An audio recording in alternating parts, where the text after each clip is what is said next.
Burazeri, Partizan je pobedio Crvenu zvezdu 100-94. Gledali ste sa nama u prenosu. Ali posle ove utakmice jedno pitanje je glasnije od rezultata. Zašto je najraspoloženiji igrač na terenu igrao samo 15 minuta? Ako je sve bilo slučajno, onda ok, dobro. Ako nije, onda imamo ozbiljan, ali zaista ozbiljan problem. Partizan je gotovo cijelu utakmicu kontrolisao derbi. Vodio je dvocifreno u jednom trenutku, čak i sa 20 razlike. Djelovalo je da će ovo biti jedna od onih pobjeda gdje rival ostaje bez odgovora, rutinskih pobjeda. Ali onda dolazi pad, Zvezda spušta razliku, minus 20 postaje minus 16, minus 16 postaje nekoliko poena i Zvezda ostaje sa jednim poenom zaostatka. U jednom trenutku skoro pola koša razlike.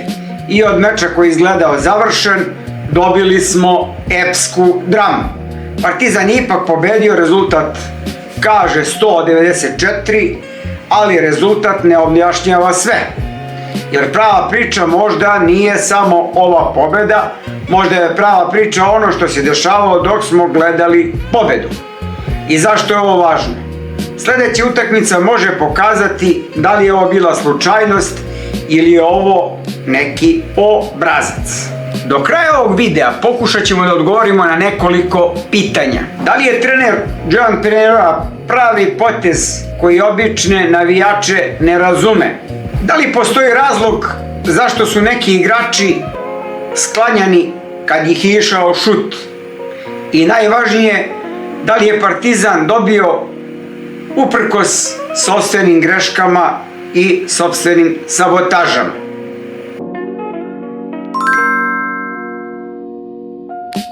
Burazeri, pobjeda koja djeluje veća od rezultata. Ako pogledaš samo statistiku, Partizan 100, Zvezda 94. I onaj ko nije gledao utakmicu pomislio bi, a to je bilo rutinski. Manje više tako i jeste bilo. Ali ko je gledao utakmicu zna, pa nije bilo baš rutinski.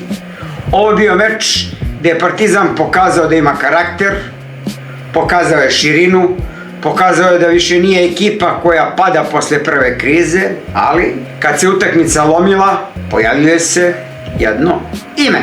Dwayne Washington.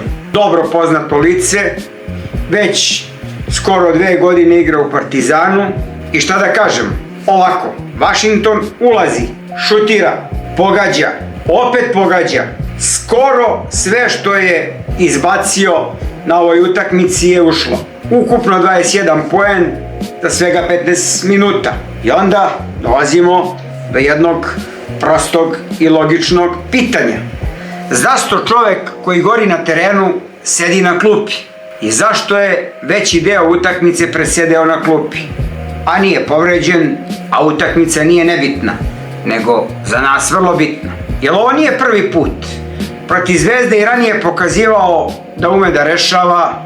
Kad drugi stanu, on ide na prodor, uzima šut, ne krije se, pogađa.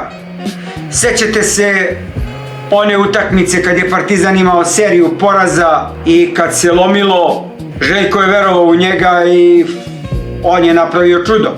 I baš tada kad deluje da treba da igra još više, on nestaje iz rotacije.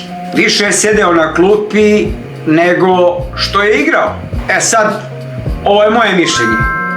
Washington je trenutno najbolji čist šuter Partizana.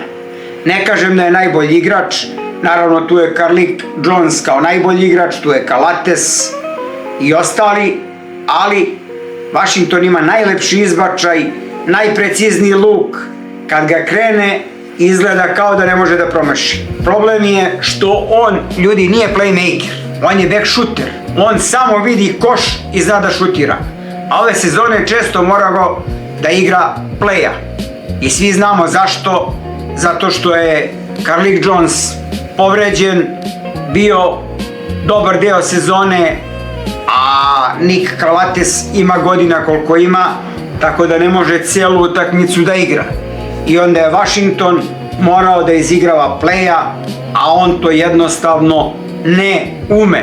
Nekad deluje da je sebičan, ali ne ume. Njegova priroda je lopta, koš. Ja vidim koš, idem prema njemu. Ako mi se sklone igrači, ja dajem koš. Ako mi se ne sklone, ja popijem bandanu, ali samo idem.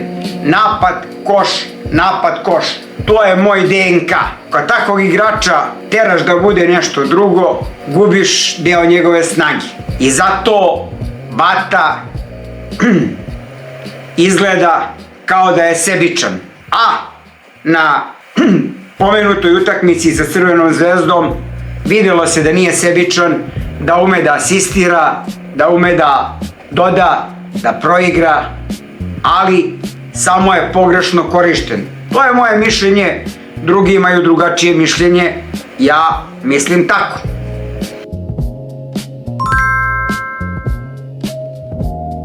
Da odmah bude jasno. Ljudi, ja ne tvrdim da je na utakmici sa Zvezdom, znači u ovom derbiju bila sabotaža.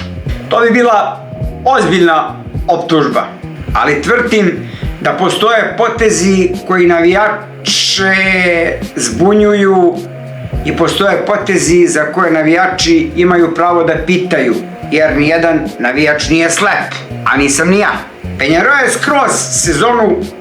kroz sezonu pokazao kvalitet, ekipa izgleda organizovanije, neki igrači su procvetali, Kalates igra bolje nego što su mnogi očekivali, to je Željkova zasluga, odbrana čvrsto funkcioniše, hemija postoji, sve je super, ali ova utakmica donosi jedno pitanjce, a to pitanje, ako igrač daje 21 poen za 15 minuta, koliko bi dao za 30 minuta? Ajde, recite. Pa je sad ovako, da kažemo par reči o Kalatesu, čovjek koji ne mora da daje poene da bi vladao na terenu. Statistika kaže, Kalates je na utakmici sa Zvezdom dao samo 1 poen. Neko će reći katastrofa, ali ko razume košarku zna, broj poena ne govori celu priču. To je bitan segment igre, ali ne i najbitniji. Kalates kontroliše ritam, razigrava, brani, dodaje lopte, zapravo njegove lopte imaju oči, on smiruje, on pravi prostor za druge igrače. To su stvari koje statistika ne može dovoljno da izmeri. I možda upravo on najveće pozitivno iznenađenje ove sezone. Jer smo znali i kakav je Washington, znali smo kakav je i Carlik Jones, šta može da uradi i Sterling Brown, šta može da uradi i Arijan Lakić i Pokuševski, ali Kalates je došao kao stari igrač i mislili smo da će biti samo neka ispomoć, ali genijalnost Željka Obradovića nam je pokazala da je Nik Kalates više nego vrhunski igrač. Jer, kao što sam rekao, mnogi su mislili, došao je veteran, tako da odradi sezonu, a dobili smo čoveka koji postaje srce i duša ovog tima. I za mene je Nik Kalates u neku ruku kao moj omiljeni čovek u Partizanu, a to je Natko.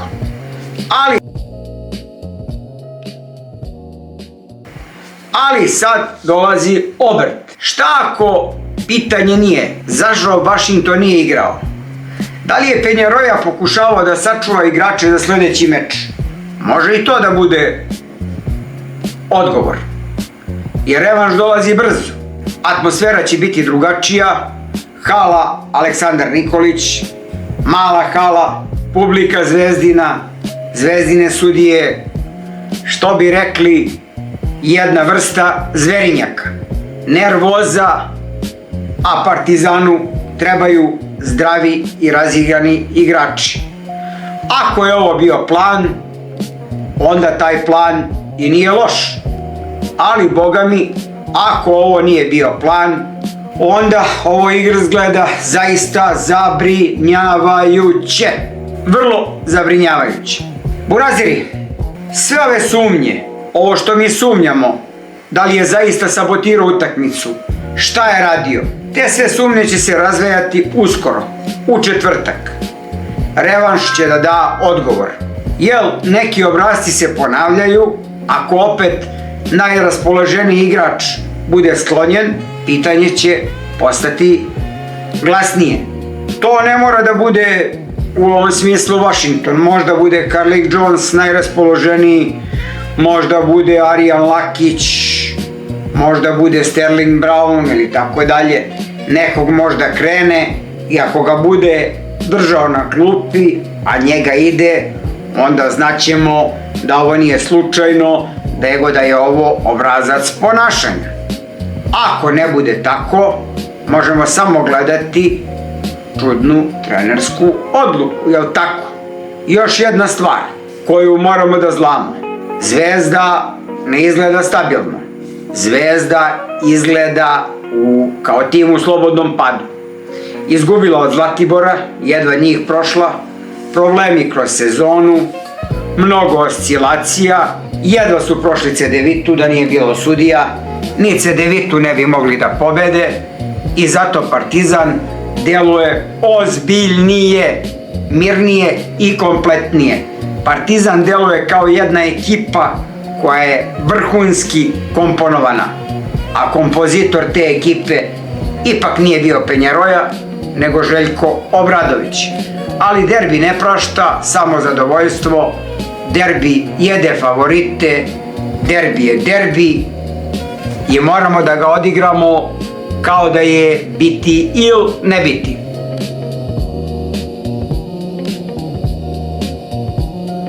Partizan je u prvoj utakmici pobedio, to je činjenica, ali pobede nekad sakriju probleme bolje nego porazi. I zato prava analiza ne počinje kad izgubiš, nego kad pobediš, ali uvek zapravo, ali ipak ostane pitanje. Da li si mogao bolje? Sad ovako, burazeri. Ja, gospodar Monstruma, dajem podršku igračima, punu podršku timu, podršku treneru dokle god za to postoji razlog. Ali Partizanovi navijači imaju jednu osobinu, čudnu, mogu dugo da trpe, ali veoma pažljivo gledaju. I ako se desi neka sabotaža, manipulacija ili neke gluposti, to može da skupo košta sabotera. To smo vidjeli kad je u pitanju bio Aleksandar Stanojević.